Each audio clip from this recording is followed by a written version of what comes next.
بسم اللہ الرحمن الرحیم۔ آج کی اس بریفنگ کا مقصد کرونا کی تیسری لہر کے دوران پاکستان آرمی کی سول اداروں کی معاونت کے لیے ڈپلائمنٹ کے حوالے سے آپ کو آگاہی دینا ہے۔ پاکستان میں اس وقت کرونا کی تیسری لہر جاری ہے اور یہ لہر پہلی دونوں ویو سے کہیں زیادہ خطرناک اور جان لیوا ثابت ہو رہی ہے۔ پوری دنیا اور بالخصوص ہمارا خطہ اس وبا سے شدید متاثر ہو رہا ہے۔ وبا کی شدت اور تیز رفتار پھیلاؤ کی وجہ سے اموات میں بھی تیزی سے اضافہ ہو رہا ہے۔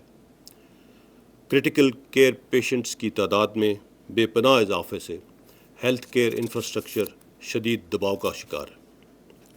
ملک میں اس وقت آکسیجن کی کل پیداوار کا 75% سے زائد صحت کے شعبے کے لیے مختص ہے۔ کرونا کی موجودہ صورتحال اگر برقرار رہی تو انڈسٹری کے لیے مختص آکسیجن بھی صحت کے شعبے کے لیے وقف کرنا پڑ سکتی ہے۔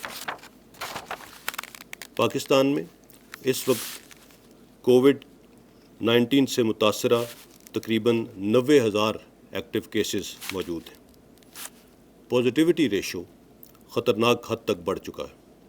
ملک بھر میں 51 شہروں میں پازیٹیوٹی ریشو 5% سے زیادہ ہے، جبکہ اسلام آباد، خیبر پختونخوا میں پشاور، مردان، نوشہرہ، چارسدہ، سوابی، پنجاب میں راولپنڈی، لاہور، فیصل آباد، ملتان، بہاولپور، گوجرانوالہ، سندھ میں کراچی اور حیدرآباد، بلوچستان میں کوئٹہ اور آزاد کشمیر میں مظفر آباد، یہ بالخصوص وہ شہر ہیں جن میں پازیٹیوٹی ریشو انتہائی زیادہ ہے۔ ان 16 شہروں میں اس ہی مناسبت سے پاکستان آرمی کی انہینسڈ ڈپلائمنٹ کر دی گئی۔ 23 اپریل کو اب تک کرونا وبا کی وجہ سے سب سے زیادہ اموات ہوئیں، جس میں 157 افراد اس دن کرونا کی وجہ سے اپنی زندگی سے محروم ہو گئے۔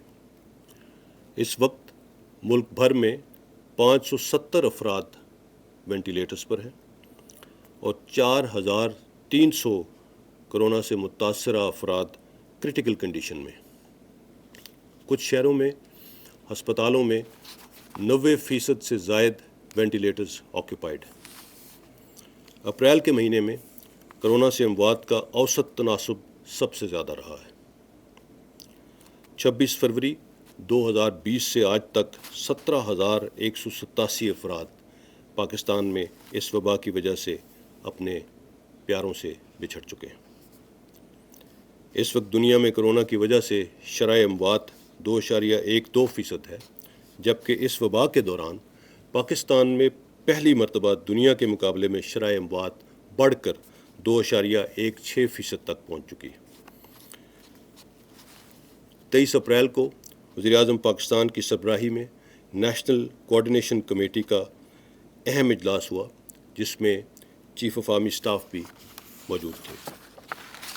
تمام اسٹیک ہولڈرز کی مشاورت اور باہمی رضامندی سے NCC نے کرونا وبا کی تیسری لہر پر قابو پانے کے لیے نان فارماسیوٹیکل انٹرونشنز کے حوالے سے چند اہم اور بروقت فیصلے کیے، جن سے آپ بخوبی آگاہ ہیں۔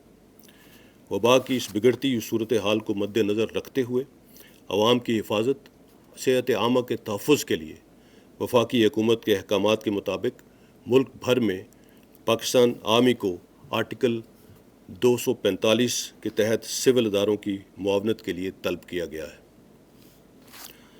عوام کا اعتماد افواج پاکستان کا اثاثہ ہے۔ آزمائش کی اس گھڑی میں پاکستان آرمی اپنی تمام تر صلاحیتوں کو بروئے کار لاتے ہوئے عوام کی صحت اور حفاظت کے لیے ہر ممکن اقدام اٹھائے گی اور ملک کے طول و عرض میں ہر کونے تک پہنچ کر عوام کی حفاظت کو یقینی بنائیں گے۔ کرونا وبا کے خلاف حفاظتی تدابیر پر عمل درآمد اور لا اینڈ آرڈر سچویشن کی بنیادی ذمہ داری سول اداروں کی ہے۔ پاکستان آرمی ایمرجنسی رسپانڈرز کے طور پر وبا کے پھیلاؤ کو کنٹرول کرنے کے لیے دیگر قانون نافذ کرنے والے اداروں کی بھرپور معاونت کرے گی۔ آج صبح 6 بجے سے ملک کے طول و عرض میں ہر ضلع کی سطح پر آرمی ٹروپس سول اداروں کی مدد کے لیے پہنچ چکے ہیں۔ آرٹیکل 245 کے تحت ملک بھر میں ہر ایڈمنسٹریٹو ڈویژن کی سطح پر ایک ٹیم تعینات کر دی گئی ہے۔ تمام ڈویژنز کی سطح پر اس ٹیم کی سربراہی بریگیڈیئر رینک کے آفیسرز کریں گے۔ ہر ضلع کی سطح پر لیفٹنٹ کرنل کی سربراہی میں آرمی ٹروپس سول انتظامیہ کی مدد کے لیے پہنچ چکے ہیں۔ پاکستان آرمی ٹروپس کی تعیناتی کا بنیادی مقصد سول حکومت اور لا انفورسمنٹ ایجنسیز کی معاونت ہے۔ پاکستان آرمی نے اس ڈپلائمنٹ کے دوران بھی پچھلی مرتبہ کی طرح کسی قسم کا انٹرنل سیکورٹی الاؤنس کلیم نہ کرنے کا فیصلہ کیا ہے۔ تمام صوبائی ایپیکس کمیٹیوں کی میٹنگز ہفتے میں ایک دن ہوں گی، جن میں مجموعی صورتحال کا خاص کر ہائی پازیٹیوٹی ریشو ایریاز کا بالخصوص جائزہ لیا جائے گا اور اس حوالے سے حکمت عملی ترتیب دی جائے گی۔ احتیاطی تدابیر پر عمل درآمد ہی اس وبا کے خلاف ایک مؤثر رسپانس ہے۔ ہم سب کو مل کر انفرادی اور اجتماعی طور پر اپنی اپنی ذمہ داریوں کو نبھانا ہوگا تاکہ عوام کی صحت اور حفاظت کو یقینی بنایا جا سکے۔ فیس ماسک کا استعمال، سماجی رابطوں اور سوشل ڈسٹینسنگ کے حوالے سے حفاظتی گائیڈ لائنز پر عمل کر کے ہی ہم اس وبا سے محفوظ رہ سکتے ہیں۔ رمضان المبارک کا بابرکت مہینہ ہمیں احساس اور نظم و ضبط کا درس دیتا ہے۔ گھروں میں، مساجد میں اور باقی تمام جگہوں پر حفاظتی تدابیر کو یقینی بنا کر ہم ایک دوسرے کی مشکل ٹائم میں مدد کر سکتے ہیں۔